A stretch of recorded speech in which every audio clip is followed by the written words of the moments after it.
But my back, bro. That is Come crazy. on, keep going. All right. And then at number 3, I got Marshall Faulk. That's number 3. Oh, okay. I'm saying like these are like some names I've never heard. I mean, obviously I know Marshall Faulk, but I've never heard nobody throw Marshall Faulk in the top 5 at running backs. Are you serious? I'm serious. So Tyreek Hill on his podcast had Bijan Robinson on, and they were talking about who some of the best running backs are. Basically, who is the best running back in the past and who is the best running back currently. And Tyreek Hill had some surprises that he dropped. And as I watched it, I was completely shocked at what Tyreek Hill said and who he thought were the best running backs of all time. So we're going to jump into this video. And I don't know what your top 5 of all time, but there's a number of guys I think are missing here. So let's see what he said. So I got Barry Sanders at number 1. Barry Sanders at number 1. I'm not sure I'd pick him as my number 1 back of all time, but he probably definitely would be in the top 5. Let's continue. I got LT. LT, LaDainian Tomlinson, who used to play for the Chargers. Number 2. And Tyreek's definitely not a fan. But my back, bro. Then at number 3, I got Marshall Faulk. That's number 3. Oh, Tyreek's not a big fan of Marshall Faulk either, it seems. But hey, this is Bijan's top 5. oh, okay. I'm saying like these are like some names I've never heard. I mean, obviously I know Marshall Faulk, but I've never heard nobody throw Marshall Faulk in the top 5 at running backs. Are you serious? I'm serious. I'm so serious. Now, this is funny to me. I'm a lot older than Tyreek. Tyreek is older than Bijan, and you can just see the age differences here in terms of who people would pick as their top 5 running backs. The last 2 he mentioned would not be in my top 5 whatsoever. Throw Marshall Faulk in a top 5 running back list ever? I mean, you haven't named like the greatest running back yet of all time. Who is it to you? Walter Payton? You got 2 more. I'm just saying, I'm gonna give you an opportunity. You got 2 more names to list off. All right. I got Adrian Peterson. Obviously, Tyreek Hill feels that Adrian Peterson is the number 1 running back of all time. I don't think he'd even be in my top 4, but hey, different era. Number 1, let's go. Okay. Wow. All right. Well, then, okay. So I got Adrian Peterson. And then, all right, my number 5, I guess I'll say Walter Payton. Yeah. Sweetness as number 5, Walter Payton as number 5. I understand Bijan's young, but oh my God, number 5? That's nuts. Absolutely nuts. He's got to be in the top 2. You know who number 1 would be if it was me. I'll tell you when we get to that. It would have to be him. That's a pretty good list. That's a pretty good list right there. I'll take it. But like I said, I've never heard nobody say Marshall Faulk. So Bijan picked in order. He picked Barry Sanders, LaDainian Tomlinson, Marshall Faulk, Adrian Peterson, and Walter Payton. Good list, not the best as far as I'm concerned. So now it's going to segue into Tyreek picking his top 5. Let's take a listen. Hey, Adrian Peterson. All right. I'm going to say Derrick Henry. Derrick Henry is his number 2. Wow. You're putting Derrick. Okay, I respect on, Derrick. Derrick Henry. Gale Sayers. Okay, Gale Sayers is number. Actually, that would be his number 3 or 4 because remember, Adrian Peterson is his number 1. So everybody he's just mentioned are coming below Adrian Peterson. No way. Gale Sayers and Eric Dickerson. Come on, man. So Tyreek's top 5 are Adrian Peterson, Derrick Henry, Barry Sanders, Gale Sayers, and Eric Dickerson. Definitely a good list. I mean, definitely a good list, but I think he's missing some names there, which are kind of obvious to me. You know Eric Dickerson was different. I need number power. Even Bijan's laughing at him for that top 5 list. Okay. So let me give you my top 5 running backs of all time, and you can tell me what you think. So I'm going to put the man. He just passed away, Jim Brown, at number 1. I don't think there's been a running back since Jim Brown who played like Jim Brown. If you're too young, go back and download some of the old videos of games from the Cleveland Browns and just watch this guy run. Remember, as Eddie Murphy said, or was it Eddie Murphy or Richard Pryor, there weren't a whole lot of people blocking for him back then, and Jim Brown would just run over people. And I just never have seen a running back run that way. My number 2, if you care, would be obviously Walter Payton. Sweetness was a running back, non-Perel. He had it all. Just loved the way Walter Payton played. Number 3, and I'm going to talk about him on the field. I'm not talking about his off-field antics. You're going to have to block that out. We're just talking about a football player. My number 3 running back of all time is O.J. Simpson. The guy was phenomenal. Again, forget the off-field stuff. Just go ahead and put blinders here and just see what the juice did on the field. It was almost incomparable when he played. It was amazing how this guy played. My number, what am I saying? I'm on number 4 now. My number 4 at this point, and I have to just pick this guy, would be Gale Sayers. Gale Sayers had his career shortened with knee injuries, but nobody, not Peyton, not Jim Brown, nobody, not me. OJ played a little bit like him, but if you ever watched Gale Sayers play, he was phenomenal in how he could move with the speed and everything else.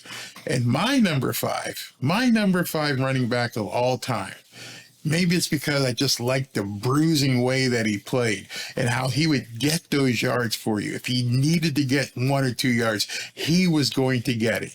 None of these guys ever mention it, but I want you to go back. If you're not familiar with this running back who I'm going to mention, you need to see how this guy played. Earl Campbell. Earl Campbell would destroy defensive players. He would run through defensive linemen. He would run over linebackers. He would decimate secondary players. If he needed to get 2, 3, or 4 yards, the guy didn't look to juke you. He didn't look any spin moves. He didn't do any of that. He looked at you and ran right through you. And he played against some of the best defensive players ever. So that's my top 5. And I would almost give an honorable mention to one more guy. And that one more guy is Tony Dorsett. Now, I understand some of these guys are the older model, but these were the guys who played all 3 downs. These are the guys who were on the field the entire time. They weren't specialty players that played first and second down and then they subbed out and brought in the receiver and all kinds of different schemes and everything. Back then, the quarterbacks had one job: turn around and hand it off to this guy. Turn around and hand it off to Jim Brown and get out the way. That's it. Turn around and hand off the ball to Walter Payton and get out the way.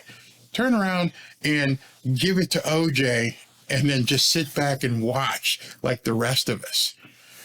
Turn around and give the ball to Earl Campbell and hope that you weren't in his way because he would probably run you over as well. These are the running backs. Gale Sayers, if you haven't seen Brian's Song, go ahead and download that movie. It's the most heartbreaking, touching movie you'd ever want to see. And if you're into football, go ahead and watch Brian's Song. But those 5 guys, and of course my honorable mention, Tony Dorsett, the word different, those guys were different. Completely different. So let me know in the comments who you think your top 5 running backs of all time were. I'd love to see what your top 5 list, and I guarantee you it's probably going to be indicative of your age as well. Let me know. I look forward to seeing it in the comments.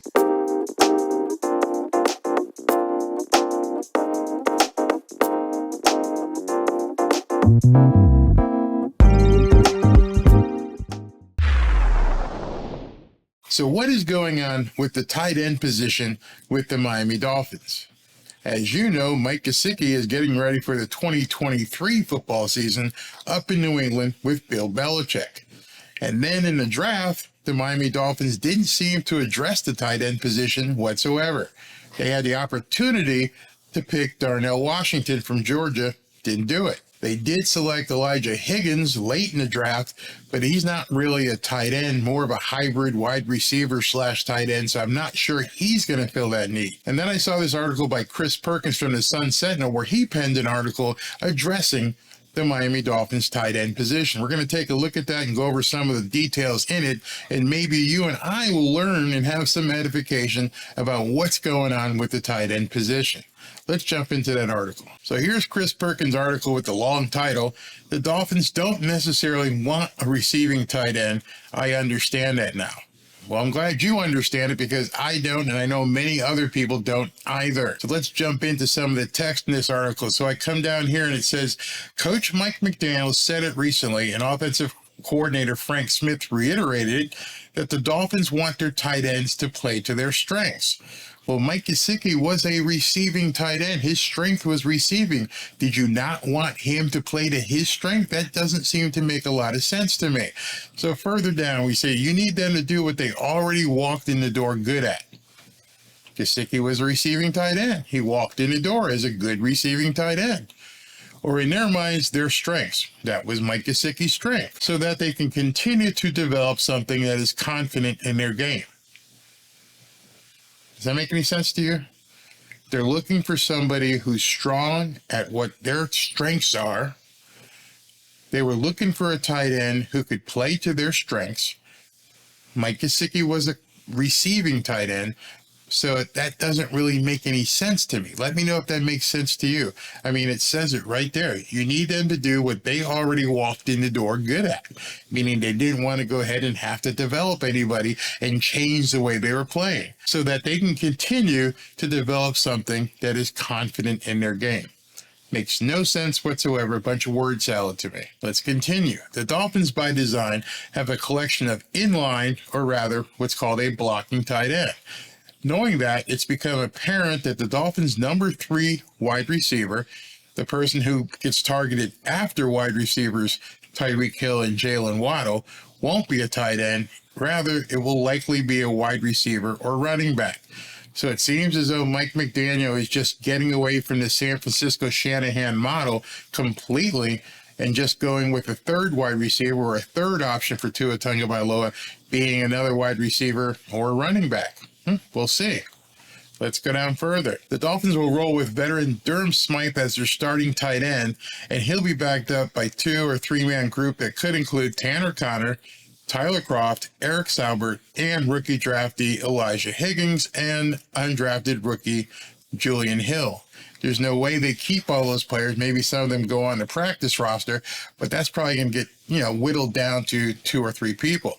The Dolphins, of course, and this is what really got me. The Dolphins, of course, had Mike Gesicki, a receiving tight end last season, but he departed to New England during free agency. He didn't depart. The Dolphins just said, hey, we don't need you. We don't want you. And so he signed with New England. In one season and one coaching change, Gesicki, who wasn't an accomplished blocker, became a square peg for a round hole. But I thought you said you wanted a tight end that played to their strengths. He was a receiver. That's why that first statement didn't make any sense to me. So he had to go. For a while, I thought the Dolphins wanted a receiving tight end, just not Gesicki. I think we all thought that. Here's the thing I had in my mind all of last season, and this is what I had in my mind, and I'm sure many Dolphins fans had in their minds as well.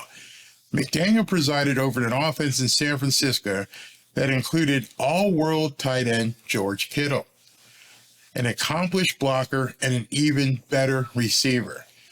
Kittle is an offensive weapon. McDaniel has an innovative, creative offensive mind. I assume McDaniel would seek the same versatility and playmaking in his tight ends with the Miami Dolphins. Why did that not happen?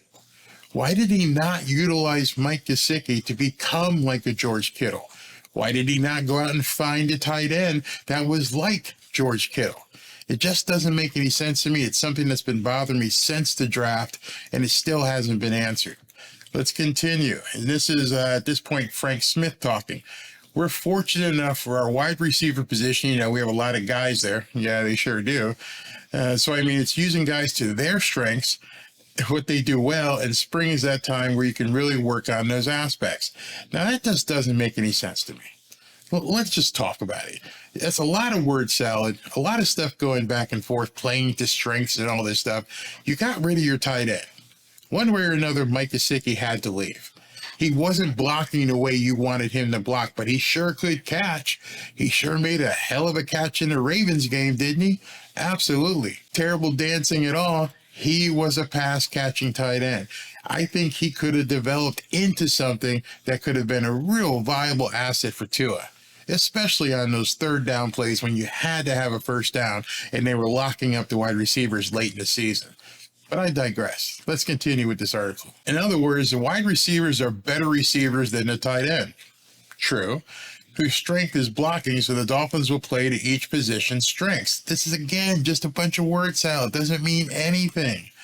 Down here it says, Frank Smith, with our offense, blocking is as important as receiving. We don't necessarily just focus on one aspect of the skill set. We focus on a complete part of the skill set, so pass protection, run blocking, and route running are very important to the Dolphins' offensive scheme. So which player in the tight end room right now satisfies all that? One who can receive, one who can block, and one who can run routes. Durham Smythe? If that was the case, he would have been playing last year, but he wasn't. So I don't get the word salad that they're trying to put together here and say what they're going to do, unless they're just going to go with a fly track team wide receiver set, put the Von A-Chain out there and use him in different kinds of sets. But it doesn't seem like they're taking the tight end situation and really putting some emphasis on it. Let's go back to the article. This is Perkins talking. In the big picture, it doesn't matter whether the Dolphins prefer a receiving tight end, a blocking tight end, or a combination tight end. Why? Why does it not matter? What matters is that the Dolphins get their desired player for the job, and it appears that the player right now is Durham Smythe. So my question remains, if you're looking for an accomplished, proven blocker, someone who can run routes, and someone who can pass protect, if you had that in Durham Smythe, why wasn't he playing more last year? If he was the guy and you knew that going in, why are there 5 or 6 other tight ends in the room right now? Doesn't make any sense. And let me know if it makes sense to you. Let's continue with this article. My issue last season was the offense became predictable late in the year. Many of us said that. Many of us said by the time they got to the end of the season, it was extremely predictable and almost scripted, and it did seem like Tua was throwing the spots. But even Chris Perkins recognizes that if he could see it as being predictable, if I could see it as being predictable, what do you think defensive coordinators around the league thought? So he continues. It became basically a throw to Hill, throw to Waddle, and repeat. And getting Gesicki and the run game more involved could have helped. Duh, absolutely. Yes, Gesicki had some crucial late season drops, but he was your best number 3 offensive option. I agree.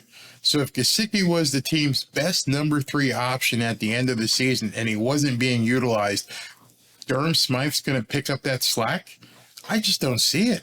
I mean, I hope, I definitely hope as a Notre Dame grad, I'm a fan of his. Gesicki wasn't utilized to his fullest potential at the end of the season.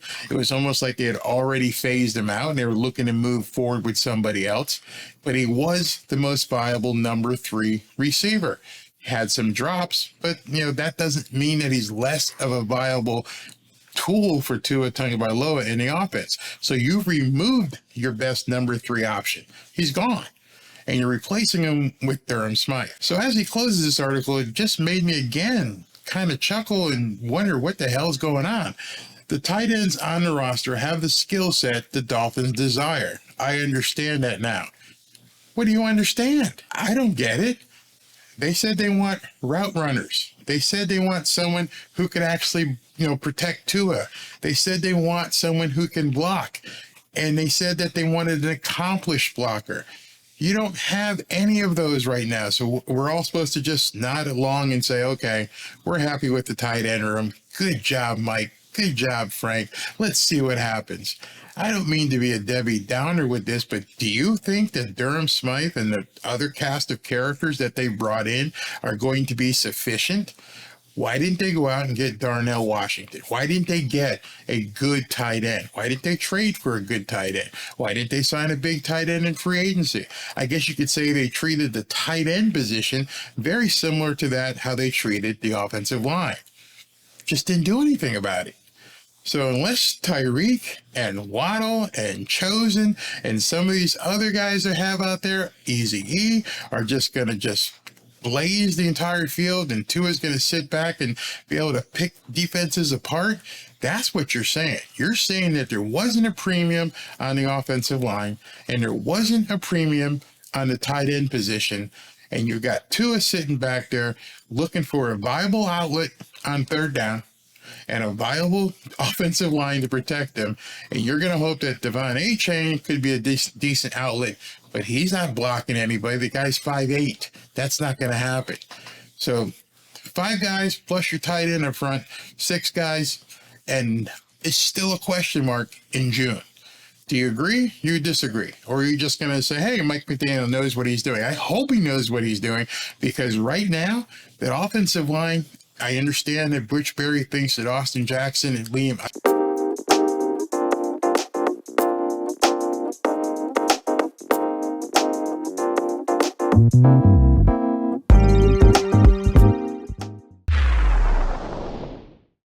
So right about now, everybody knows we're in the month of June and what the month of June has now become.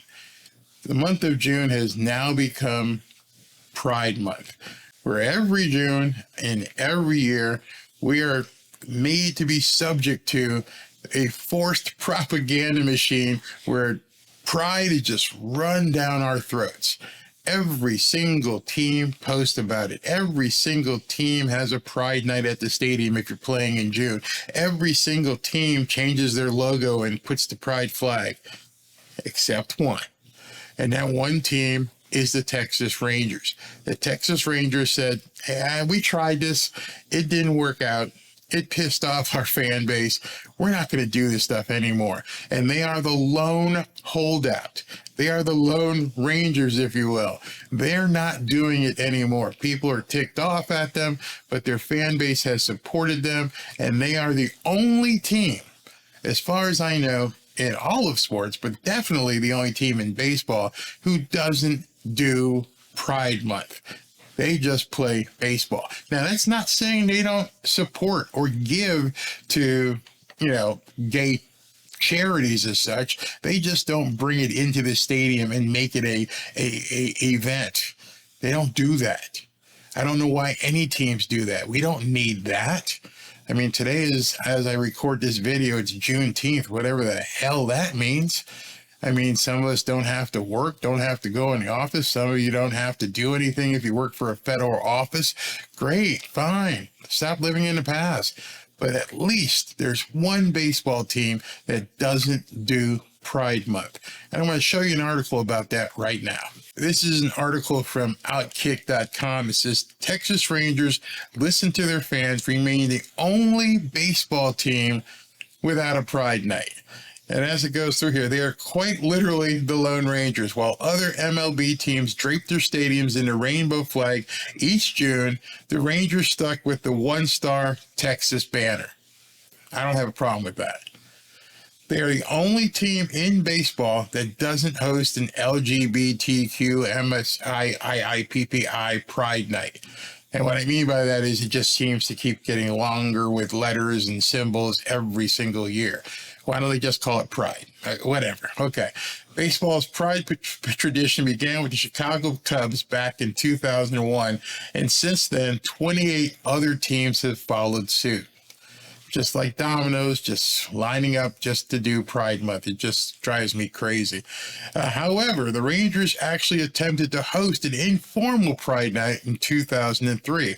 Without officially marketing the event, they invited several LGBT, I guess that was before the Q, groups to the stadium, but other fans expressed concern, and they decided to scrap the idea altogether. That's called listening to your fan base. That's called making sure my target audience isn't upset with what I'm doing. You think Bud Light should have done that? You think Bud Light should have known what their target audience really, really wanted instead of just jump behind the latest flavor, value, virtue signaling thing that they can get behind? Insane. So instead of painting rainbows all over everything, the Rangers committed to giving back to the community in other ways. That includes sponsorship of the NGAAAA Gay Softball World Series in 2022 and the development of an Inclusion and Community Impact Council, whatever that is. The franchise also works with advocacy groups like the Resource Center in Dallas and the Pegasus Slow Pitch Softball Association. Okay, so they're still helping people out. This from the Chief Operating Officer of the Texas Rangers. I think that's more meaningful than just saying, okay, we had a Pride Night. Yeah, actually putting your money where your mouth is and donating to people and, showing that you care about the cause without basically creating complete subterfuge to your brand. There's something to be said about rainbow capitalism, celebrating baseball, not sex. Yeah, that's a novel idea. So celebrate the team, the sport, not the sex. Makes sense to me. That's the commercialization of LGBT causes and, in a sense, the exploitation of the gay community in order to turn a profit. But I don't think they understand it. They don't care. Just put the flag up. Wear the ribbon. We can change our social media logo and pretend we've done something noble. Plus, new rainbow jerseys and gay pride merch mean more sales, all cloaked in a righteous veil of social justice. But people come to the ballpark to watch a game, so the Rangers' strategy is to focus on that fan experience. Imagine that. I buy a ticket to a baseball game. I buy season tickets to a baseball game. I'm taking little Johnny and little Susie to the game with me. We're here to see the Texas Rangers. We're here to see the New York Yankees. We're here to see the Boston Red Sox. You can see my hat right there, my Boston Red Sox. I'm here to see the game. I'm not here to have people running around doing all kinds of stuff and celebrating all kinds of things that I'm not really interested in, nor do I want little Johnny and Susie involved with. They're here to see a baseball game. Why don't we make that the best experience that they can enjoy? Oh my God, there's a novel concept. Basically having people enjoy what they're paying for. Stop trying to interject messaging and propaganda into the experience I actually came here for. If I wanted to take Johnny and Susie to a Pride event, I would do so. You're taking over my event, the event that I paid for, and saying, hey, you need to do this. You need to understand what this is all about. No, I don't. You know what it costs to go to a baseball game with a family of 3 or 4 these days? I'm investing a lot to come and enjoy my time at your stadium. I don't come and invest my money to have propaganda rammed down my throat. That's not it. Let's go back to the article. Our commitment, this is a quote, our commitment is to make everyone feel welcome and included in Rangers baseball. That means in our ballpark, at every game, and all we do for both our fans and our employees. The Rangers said this in a statement. We deliver on that promise across our many programs that have a positive impact across our entire community. I think that gets lost on people. When they just said, our commitment is to make everyone feel welcome and included in Rangers baseball. That doesn't say that the gay community can't enjoy the baseball game. We want everybody to enjoy the baseball game. The focus is on the baseball game. That's our product. Our product is putting out a team that we hope can win and contend for the World Series. That's it. It's a singular focus. I don't have any other focus. My job as a GM, my job is to make sure I put the best product on the field every single year, every single game. My product is not LGBTQI, MSSIPPI. No, that's not what it is. That's not what it is at all. My product is baseball, but you're making me feel bad because I'm not interjecting this stuff, this propaganda into the experience that we're actually paid to create by the people who want to enjoy that experience.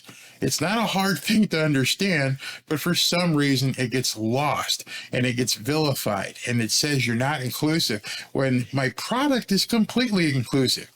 You can buy a ticket, you can buy beer, you can buy hot dogs, you can buy popcorn, you can enjoy the game. My product, a baseball team, is completely inclusive. There are no signs that say no gay people here. There are no signs that say no gay people can buy beer. There are no signs in any ballpark that says gay people can't buy hot dogs. There are no signs anywhere that says a gay person can't do anything. The experience is the game. The experience is not to interject propaganda and force other people who aren't on board with what you want and make them accept you. That actually pushes people away. So when they said here, and I'll read it again, when they say here, our commitment is to make everyone feel welcome and included in Rangers baseball, that is specifically a true statement.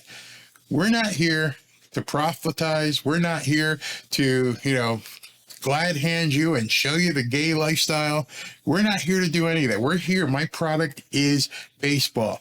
And if you tell me as a GM, if you tell me one time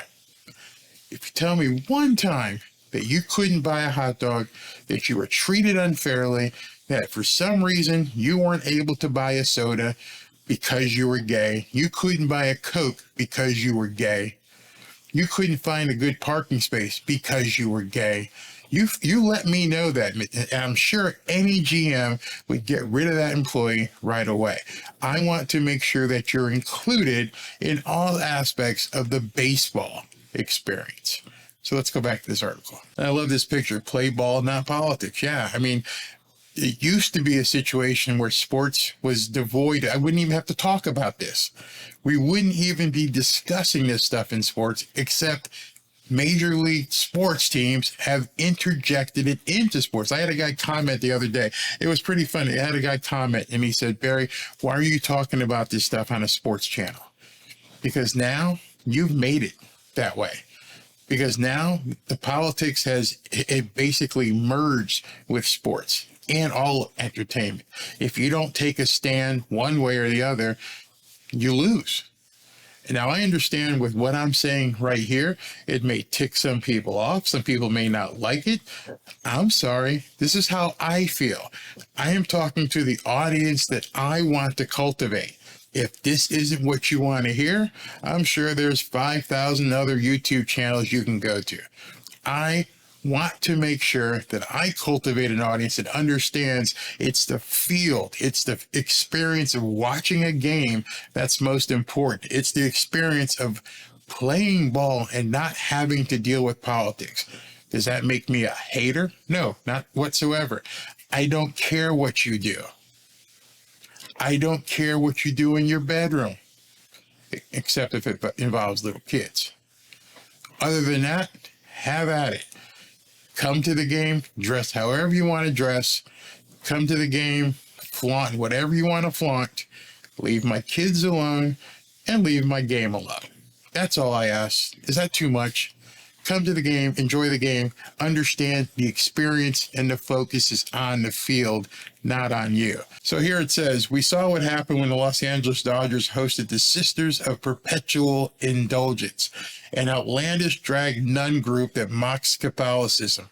Not only did they piss off their fans and many baseball players, but they also lost tens of thousands in revenue. Now, that may not be a big deal. I mean, I don't think that's a point at all. Tens of thousands of revenue, that means nothing to a major league team. But it's your brand that gets hurt. It's the tarnishing of your brand by interjecting things that are away from the focus of the product, which is the game. And for what? To endear themselves to the far left, alienate a majority of their actual fan base, and pat themselves on the back for virtual signaling job well done. People just want to watch baseball, football, basketball, soccer, hockey. That's all they want. That's all they care about. To the vast majority of fans, Rangers' decision to buck the trend of celebrating sexuality, which it is is a breath of fresh air. So, of course, baseball is for everyone. That's exactly what I just said. We go to the stadium. We go to the arena. We go to see our favorite entertainer. We go to see our favorite sports teams. We're going there for them. Now, if they've vocalized what they're all about and we understand that they may talk about X, Y, or Z and we don't care and we're like, why don't you just sing the damn song? Why do you got to give us the soliloquy on this or that? Then you choose not to go. That's fine. I don't have to go. You don't have to go. You don't have to like me. I don't have to like you. But if I'm going to a baseball game, a football game, a basketball game, I'm going for the game. And that's what I want to see. That's it. That's what I'm paying for. That's the extent of what I'm paying for. I'm going to enjoy to watch these guys or these women play this sport, not to have your propaganda and your ideology rammed down my throat. I'll be right back.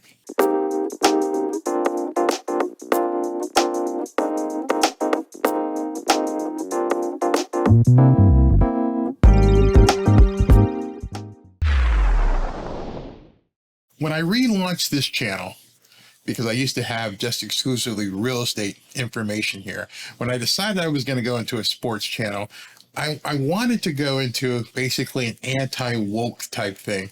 And then as I evolved, I said, you know what, let me broaden this and just talk about sports. And then I evolved further and started talking about Miami Dolphins content quite a bit. That became the feature focus of this channel. But when I first started talking about sports, one of the first topics that got some of my highest views still today was when I started talking about Brittney Griner. Brittney Griner had gotten arrested in Russia. I jumped on it real quick right after it happened, ran into my office, filmed a quick video, and started talking about Brittney Griner being arrested for trying to smuggle in drugs to Russia. And then I followed her saga for quite some time, and I kept posting videos. And one of those videos, actually a couple of them actually went viral on this channel. And I'm like, this is it. This is where I want to be. And then I decided to get away because I didn't want to become the Brittney Griner channel. But nonetheless, I talked a lot about Brittney Griner, and I found out through doing research and talking to people that I actually became kind of knowledgeable about Brittney Griner.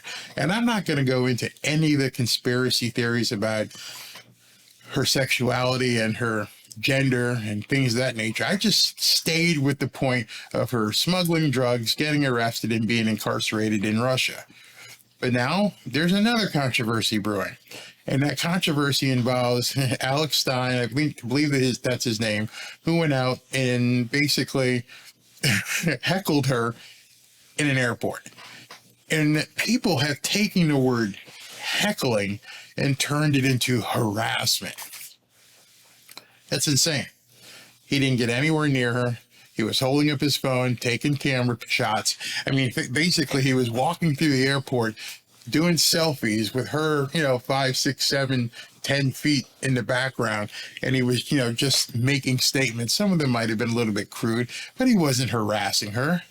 He wasn't doing what, Maxine Waters told people to do. You have disrespected all of us. You have violated all of us. And while you think you have gotten away with everything that you have done, we are going to show you that you haven't gotten away with anything. List on it. If you think we're rallying now, you ain't seen nothing yet. Make sure we show up wherever we have to show up. And if you see anybody in a restaurant, in a department store, at a gasoline station, you get out and you create a crowd. And you push back on them. And you tell them they're not welcome anymore, anywhere. No, he didn't get out there and say wherever you see somebody out in the street, you shout them down, you make them feel uncomfortable. He wasn't doing that. That's his shtick. That's how he gets his views. He goes out there and creates an event around what he's doing. But oh my God, the WNBA and the sports media said he feared for her safety. I understand this took place in an airport. An airport is probably the safest place you could be. Why? If you've flown anytime in the last, 22 years, you know that basically to get into an airport, you have to strip down, take off your belt, take everything else, get double scanned, butt probed, everything to make sure you have no weapons on you. So when people say that Brittney Griner was harassed and she was in fear for her safety, that's BS. That's complete BS. So now what has happened is the WNBA and ESPN and everybody else is like, oh my God, Brittney, oh my God, Brittney, she was harassed at the airport. What do we do? What do we do? What do we do? And they decided that Brittney Griner, as far as I know, only Brittney Griner can fly private. Oh, wait a second now. That poses a problem. You know, flying private, you know, with all the climate change and global warming and whatever the stuff they call it these days, that's not going to be received too well, especially since she happens to be on the left side of the aisle. How do you justify, what does Greta Thunberg think? And how do you, I mean, what would you say to people who say, hey, you're supposed to be one of the climate advocates and you're flying around in private jets? Oh, I know what we'll do. We'll change the wording. We'll change the word from private jets to public charter, and nobody will know the difference. Let me ask you a question as I get ready to show you some videos here. What the hell is a public charter? How did they just take language and twist it and change it for their benefit? She's going to be flying on private planes, period. Can anybody else get on? No. That's a private plane. That's a private plane. There's no such thing as a public charter. They did it again. They changed the word. Illegal alien. Nope, can't say that. So what are they? They're undocumented people. Oh, did anything change? No, we just changed the word. So now, instead of being flying private, Brittney Griner is going to be flying a public charter. Let's listen to what ESPN had to say about this. Into the WNBA season, and there are renewed questions around safety for Phoenix Mercury star Brittney Griner after getting harassed by a man at Dallas-Fort Worth International Airport. Notice they don't show it. You will not see them showing the video of her being harassed. All you're going to do is have to accept what they're saying, that she was harassed. Security stepped in, but the incident alarmed her teammates. You know, it's unnerving to be in a situation like that. And unfortunately, it was literally the first time we were in public together. So that can't happen for our players, our coaches. The safety of everyone comes first. Safety. So was Sarah Huckabee Sanders, was her family being thrown out of a restaurant and heckled because of who she was? That was okay, though. When Maxine Waters says, hey, listen, go out and attack these people wherever they are. Make sure you let them know that they're uncomfortable. That's okay. Oh, did you not know she said that? Let me go ahead and play that again right now. You have disrespected all of us. You have violated all of us. And while you think you have gotten away with everything that you have done, we are going to show you that you haven't gotten away with anything. Just on it. If you think we're rallying now, you ain't seen nothing yet. Make sure we show up wherever we have to show up. And if you see anybody in a restaurant, in a department store, at a gasoline station, you get out and you create a crowd. And you push back on them. And you tell them they're not welcome anymore, anywhere. According to a bulletin published last month. A bulletin from the State Department. By the Department of Homeland Security, the U.S. remains in a heightened threat environment with the LGBTQIA plus community and racial minorities included among likely targets of. I fly a lot. I'm a black guy. I fly a lot. I don't and have never, ever, ever, ever, ever been targeted by anybody in an airport because I'm a black man. Never happened. Never has happened. Nor do I know anybody who has been basically targeted because they are black going to get on an airplane. Nope. Hasn't happened. They made the whole shit up. It's unbelievable what's going on right now, where they're getting Homeland Security to come out and tell people, hey, it's rough out there for the LGBTQIASIIPI plus. Man, they're not going to have any more room. Potential violence. The team called Saturday's incident targeted hate. It was always. Why is everything hate? Why is everything called hate? You can have a difference of opinion. You can basically heckle somebody, and now it's called hate because they're trying to demean you. They're trying to make you think that you're just like the Ku Klux Klan or anything else. No, I don't like what she stands for. I don't like what she said. I'm going to let her know. She's a public figure. How is that hate? Was it hate, like I said, when Sarah Huckabee Sanders got thrown out? Was it hate when other people get chastised and attacked where they can't even have their lunch or dinner? Is that hate? If I were to put on a red hat and say, make America great again, and people just came at me in the comments, is that hate? Or you just don't like what I have to say? I don't think it's hate. See, very alarming, very startling, to just show up to the airport and have people waiting at your gate to just totally abrupt your day and follow you on the airport, shouting, causing a scene. Isn't that what Maxine Waters said? Maxine Waters said, disrupt people, cause a scene. Hey, do you have that tape of Maxine again? You have disrespected all of us. You have violated all of us. And while you think you have gotten away with everything that you have done, we are going to show you that you haven't gotten away with anything. Insist on it. If you think we're rallying now, you ain't seen nothing yet. Make sure we show up wherever we have to show up. And if you see anybody in a restaurant, in a department store, at a gasoline station, you get out and you create a crowd. And you push back on them. And you tell them they're not welcome anymore, anywhere. NBA teams primarily travel by commercial aircraft in season for cost reasons. That's because they're not making any money, which is funny. If you look at the picture behind this video, there's nobody in those seats. There's nobody there. And that's this year because you can tell by Brittney's hair, she doesn't have the braids in. There's nobody in those seats. Yeah, definitely cost problems. They couldn't afford to fly private. But now things are going to change. Though Griner was allowed, but not mandated by the league to travel via charter for the entirety of the 2023 season. You notice how they called it now. You hear the difference. Charter. They on purpose. There's, again, when you're talking advertising and production, things are said for a specific reason. They did not say fly private. They said fly charter. What the hell is the difference? I'll tell you what the difference is. That word private just connotates things that the global climate people would freak out about. Mercury head coach Vanessa Nygaard was asked about travel plans going forward. Yes, we will be making adjustments that maybe should have happened before, but right now we're going to prioritize the safety of our players.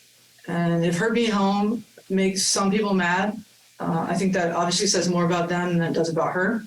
Oh, wait a second. If her being home makes people mad and says more about other people than her, wait a second. I don't have anybody that got traded for the Merchant of Death. Do you not realize what you just said? You just said that people shouldn't be angry that someone who denigrated the country was traded for the Merchant of Death. Meanwhile, there's a Marine still sitting in a cell in Russia somewhere. Griner had a season-high 29 points and 6 rebounds Sunday against the Indiana Fever and didn't speak to the media after the game. The Mercury did not respond to our requests for comment. Of course they didn't. That just seems to be where things are headed these days.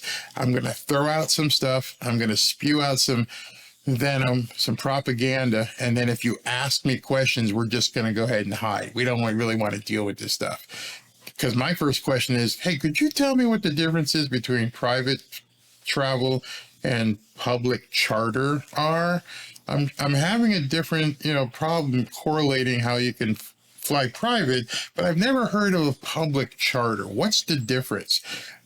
And then when they answer that question, what's the carbon footprint that's going to be used to fly public charter because you're afraid of heckling? Number 2 question, who's paying for this? If you couldn't afford it before, where'd the money come from now? Who's absorbing this cost because your league sucks? I mean, there are some good games. My mother was in love with seeing women's basketball. She was a season ticket holder. I personally love watching the UConn women's basketball team. The WNBA, not so much. If people aren't paying for tickets, who's paying for this charter? So now we're going to hear from the WNBA commissioner on this stuff. Joined now by the commissioner of the WNBA, Kathy Engelbert. Commissioner, what was your reaction when you heard about what had happened at DFW last Saturday? Yeah, obviously it was very jarring for the players that were there, including BG. He didn't ask you that. He didn't ask you what the players felt. He said, what was your reaction? You have to listen when people talk. And she didn't answer his question. We had worked on a security plan. She did have a security with her. We were happy that she had that security with her, and he intervened in the situation and got the person out of there. But yeah, it was very unfortunate. I didn't know initially that it was someone who does this as kind of a stunt. A stunt. So those of us who film YouTube videos, and obviously Alex Stein, she doesn't even want to mention his name, doesn't want to give him any credibility. But if, somebody else were to do some videos, maybe she would mention their name. But this is a stunt. It just doesn't mean anything. Welcome to the new media, people. So obviously, working with the team, readjusting, a few things from the original travel plan and security plan, and making sure that we're keeping not only BG safe, but all of our players, and certainly the players on the Phoenix Mercury. Commissioner, I know that you've been in touch with Brittney Griner over the last 6 days. What have you had to say to each other? Yeah, so Brittney and I corresponded by text right after this happened that evening. And obviously, Brittney just wanted to make sure I knew how serious she felt that situation was. Obviously, very empathetic. How serious was it? I mean, just think about it for a second. Just think to yourself, you're walking through an airport, you know that you've been traded for the merchant of death. You know what you said. You know what you said about the country. You're obviously recognizable. You're a large human being walking through an airport. So you think that, it may have been wrong for him to, say some of the things he said about her sleeping with Putin or having sex with Putin. That was kind of over the top. But how was your safety impugned? If you knew who this guy was and you knew he was going to heckle you, I mean, God, I grew up where Don Rickles was a comedian. Don Rickles wouldn't have a career these days. His entire career was there to make fun of people. I don't think Richard Pryor could have a career these days. I think Richard Pryor would be looked at as a hateful person. I really mean that. I don't know if Eddie Murphy could do the shtick that he used to do in today's environment. I think we've completely lost our mind and everything is now hate, and we're trying to basically propagandize every aspect of life. How jarring it probably was for them at that moment in the airport, and that we would continue to work with the team, to make sure that we protected her. But, we also are cognizant, which is why we thought the security plan was so important, and having full-time security for her, that this could happen anywhere, in an arena, in a hotel, in an airport. Oh, you mean it could happen anywhere, in a restaurant, in a hotel, in an airport? What did Maxine Waters say? You have disrespected all of us. You have violated all of us. And while you think you have gotten away with everything that you have done, we are going to show you that you haven't gotten away with anything. Just on it. If you think we're rallying now, you ain't seen nothing yet. Make sure we show up wherever we have to show up. And if you see anybody in a restaurant, in a department store, at a gasoline station, you get out and you create a crowd. And you push back on them. And you tell them they're not welcome anymore, anywhere. Where Brittney's going to be with or without her team members. So I think that part of the security plan is important. You know what could really make a difference here? It would make a difference if Brittney Griner went on television, call Diane Sawyer, call Oprah, call whoever you want. Sit there and go, I was completely wrong. United States of America is an amazing country. I've seen how bad it can be in other countries. I don't want to see this country ever become a third world nation. I was wrong. And I wholeheartedly believe that the United States of America is the best country in the world. And I salute the flag and I stand for it. I think everything would go away. And then also become a advocate for getting the other prisoners out of Russia. That would instantly change things. Instantly. But will she do that? Accommodations were made for Brittney Griner for this season? Yeah, so we worked with her team, the Phoenix Mercury, who teams actually book travel for players and their staff. And so we worked with them and we said, you know, anything you want to do, we recognize this unique situation after Brittney was wrongfully detained in Russia for 10 months. Whoa, wait. Propaganda again. Do you remember what happened? How she was caught smuggling drugs into Russia? You know, to this day, she never denied that. She never denied, nor did her attorneys or anybody else, that she happened to be bringing drugs into Russia. She said they were for sleeping purposes. It was a small amount. The charges were trumped up. I could even see that. But she never denied that the incident occurred and that she actually did it. So the whole, again, detained in Russia illegally, do you know where that came from? I'll give you a second. Yep, they changed the words again. It was something that the Biden administration put onto Brittney Griner and said that she was being illegally detained. So let me ask you a question. If you go down to Mexico, if you go into England, if you go into France, you go into Canada, and you've got drugs on you, and their law says you cannot bring drugs into this country. And they catch you with drugs on your person and they arrest you and put you in jail. Are you illegally detained or did you commit a crime? You can debate the sentence. You can debate what Russia did afterwards, but you cannot say she was illegally detained. I said this in my videos a year ago. That was the biggest propaganda thing I've ever seen a president do, is to denote, to claim that she was illegally detained. She broke the laws of another country, period. Was the sentence excessive? That can be argued. Was she treated like a common criminal? That can be argued and debated. Was she illegally detained?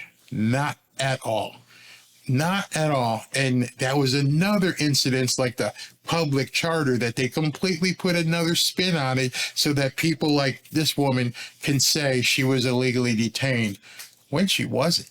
Not at all. Let's continue. So we worked with the team on a plan. It was a hybrid plan. It included some charter travel, and this particular flight was not that. And she said it again, some charter travel. They're using words to prop up their agenda. It's not a charter, it's a private plane. Obviously, we're adjusting that going forward. Are we to assume now? Look at the chyron on the bottom.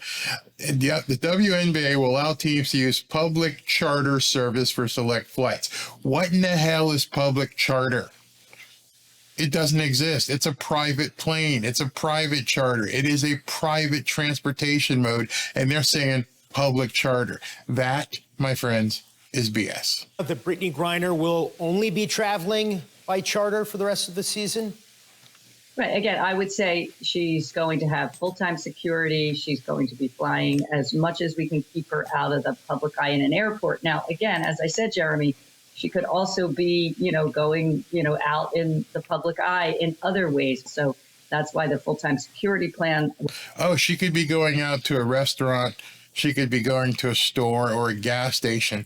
And if she goes out to any of those places, she could be subject to harassment again. But I wonder who caused that. You have disrespected all of us. You have violated all of us. And while you think you have gotten away with everything that you have done, We are going to show you that you haven't gotten away with anything. Just on it. If you think we're rallying now, you ain't seen nothing yet. Make sure we show up wherever we have to show up. And if you see anybody in a restaurant, in a department store, at a gasoline station, you get out and you create a crowd. And you push back on them.